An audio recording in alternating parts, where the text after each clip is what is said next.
tiens à remercier notre directrice Rahmani Naïma ainsi que notre instructeur Mohamed Mohamed qui nous ont permis de vous entamer le sujet de soins de trachéotomie. Notre plan est comme suit: la définition, les objectifs, les contre-indications, les indications et le soin de trachéotomie. La trachéotomie est une intervention chirurgicale qui consiste à pratiquer une ouverture sur la face antérieure de la trachée pour mettre en place une canule trachéale sans modification de la structure anatomique. Pour les indications, premièrement, atteinte des centres respiratoires sans paralysie de déglutition. Deuxièmement, paralysie de déglutition. Troisièmement, tétanos. Et finalement, diphtérie. Parmi les contre-indications, premièrement, trouble de la coagulation. Deuxièmement, infection locale. Et la troisièmement, impossibilité de palper les repères anatomiques.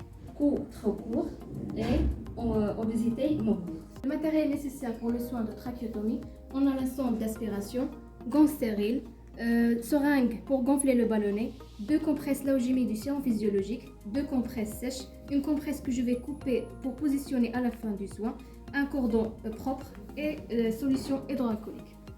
Avant de commencer la technique, il faut se présenter et informer le patient s'il est conscient et lui expliquer le déroulement du soin. Il faut mettre un masque chirurgical et des lunettes pour éviter les projections lors d'un reflet de tout. Je vais installer mon patient en position demi-assise et mettre la tête en position hyperextension. Il faut vérifier la pression du ballonnet et faire une aspiration endotrachéale. Je vais mettre mes gants stériles pour faire une aspiration endotrachéale.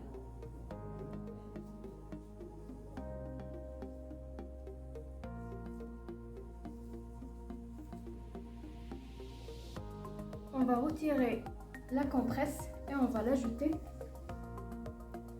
Et je vais changer mes gants et je vais me laver les mains.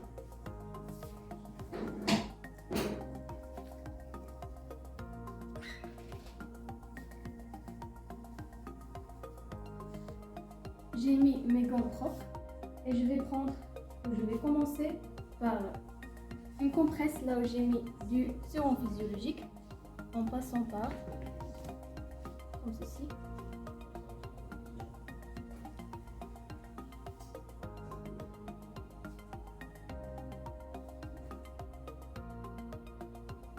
Côté aussi. On a plié la compresse en passant au-dessous de l'orifice. Je vais prendre mes 2 compresses sèches. Je vais aussi la plier. Et de l'autre côté, je sèche bien. Lors du soin, on doit vérifier l'aspect et s'il y a d'ensaignement. Après le soin, on va placer la compresse que j'ai coupée précédemment.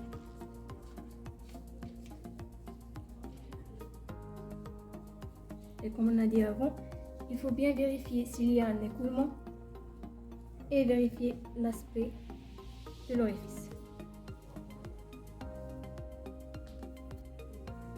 Il faut changer le cordon si possible. Et lors du changement, il faut bien tenir la canule pour éviter toute décanulation accidentelle.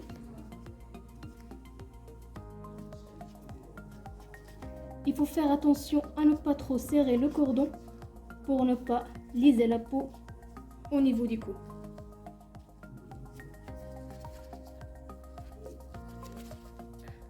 Comme ceci. Laissez un petit espace. Voilà.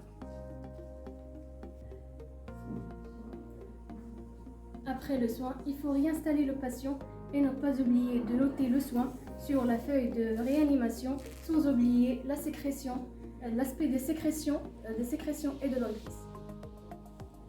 Merci pour votre attention.